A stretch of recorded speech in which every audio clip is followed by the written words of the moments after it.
Hello friends, now this for sardines and powder is here, but it's really going to come down here, but now the camp here. But here is an interesting problem. So when I pull this out, it touches the wall here. But there's a solution. If I change the axis of the hinges, I can make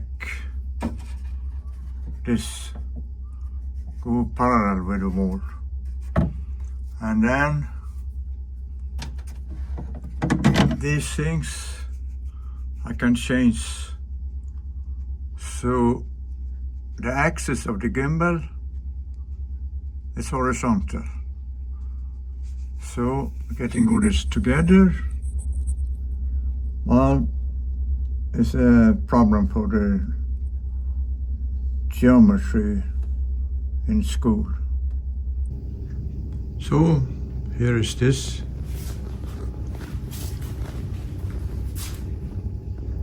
Gaskets on the sides too.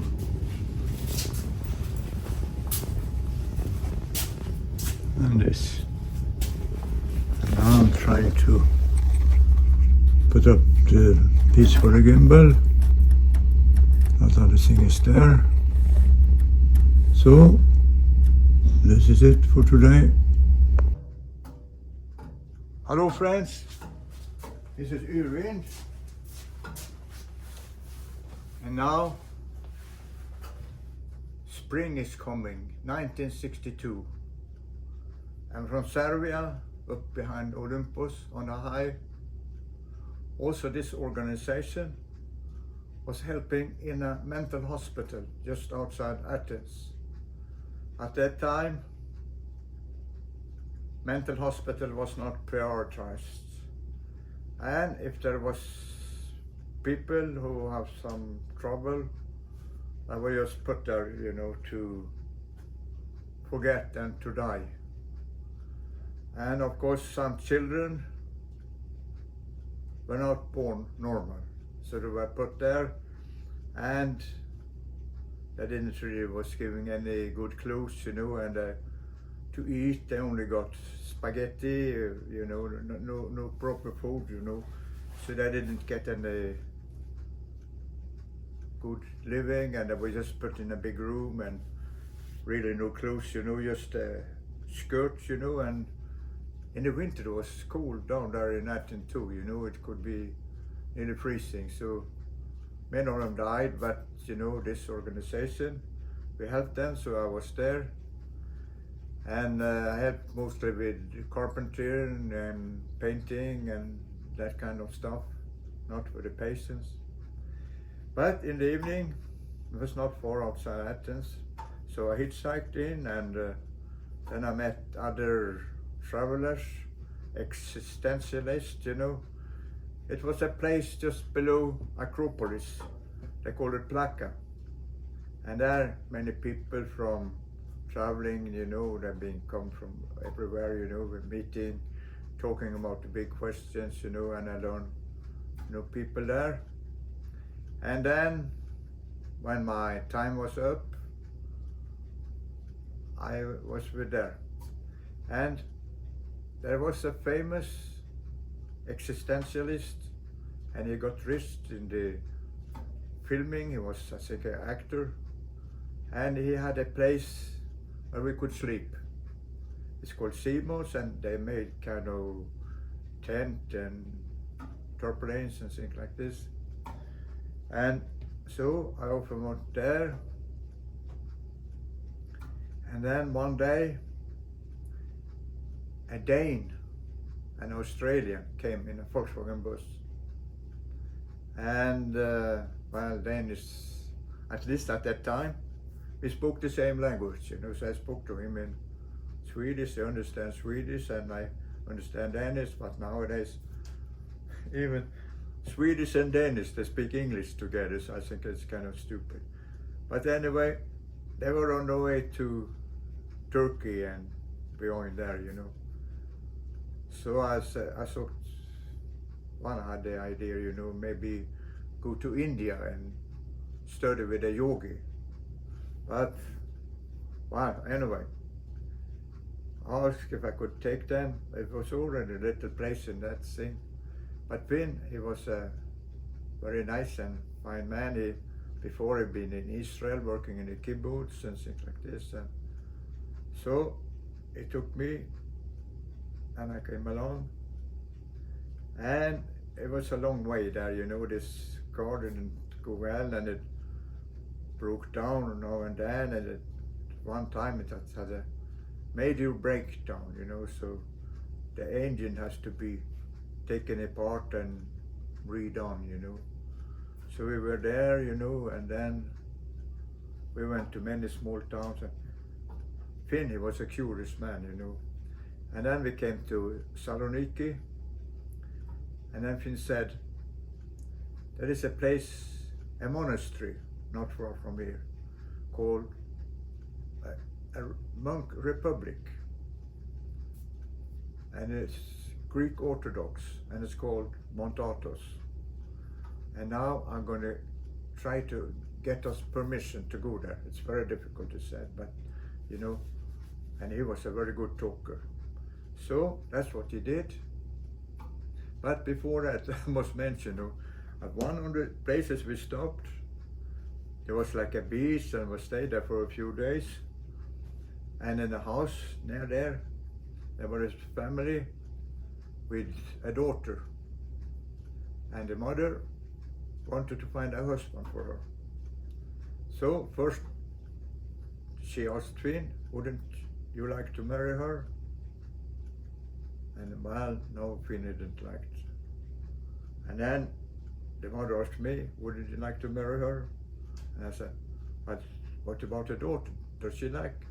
I don't know, she said, but I can ask her.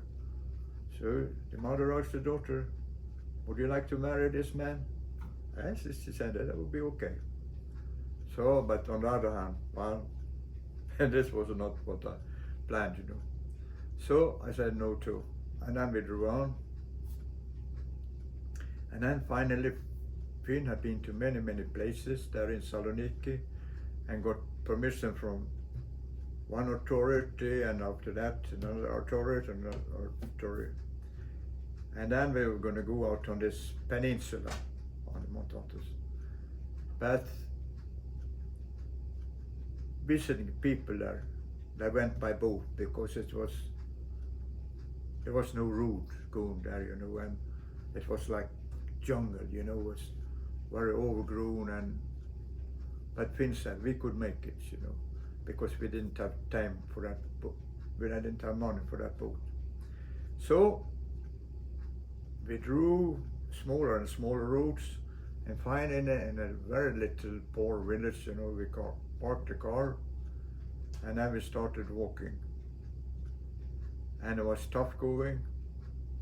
Finn was strong, and I was resilient, but Len was not really that strong, you know, so after like half a day or a day, you know, he kind of came behind, you know, but I tried to keep the distance. So, but towards the evening, we came to a ruin, like an old house. And there we thought we could sleep. So we had the sleeping bags there. We went out, we had a little food with us, you know, and we looked around. And we went down in the basement, and there we saw a very surprising things. This was a derelict building. Things were rotten and things were falling down, but there were shelves there, and there was skulls there. And in a corner was a big heap of skulls, you know, I don't know how many, you know, but plenty. So I didn't understand that. And there was like a cross painted there, and a year. And I guess that was the year when I died. And so this was a ossuary, I found out later. So down there, there's not a lot of place to bury people. So, you know, after a few hundred years, you know, this is all, it's thousands of years. there. They dig them up, take the bones that are sacred, put them on shelves very nicely, but now this building was too old, you know, so everything was falling down. So that house, you know, with a lot of skulls, is sleeping there. Well, anyway, the next day we continued our walk through these things, you know, towards the monasteries. And then we met a very old man, and he was an eremit. He lived alone, because so somehow we tried to understand why he lived alone. And he said, well, I like to talk to God. So here I now, alone, with everything. No one is disturbing me, just talking with God. I have peace, you know. So I thought that was interesting. I thought, you know, in a little boat, I could sail out. I'm not interested in talking with God, but I like to try to find out how the universe works, you know. Try to find out the fundamental principles. So I thought, this is a good thing. Anyway, we kept walking and walking, and then finally, to the evening, next day, we came to a monastery. And we showed them the papers, you know, and very kind, you know, come in here, and we got a room, you know, and we got food, and that's things like that. And then we stayed there and talked to them as much as we could, because this was a Greek Orthodox, and it was a monk republic, you know, autonomous, and been like 1,000 years like that. I don't know, maybe it was 30 monasteries, and no women were allowed there, you know. Not even women animals, except chickens and cats, because they needed them. And they were really too small, you know, to do any sins with, you know. So no female animals, no women. And so we walked around there, we stayed there, and it was like, well, of course, no electricity, nothing modern, and it was like that, how it was like 1,000 years old. And they made food in a big cauldron, you know. It was hanging over fire, you know, with the thing coming out, and it's hanging, and it swung it over there.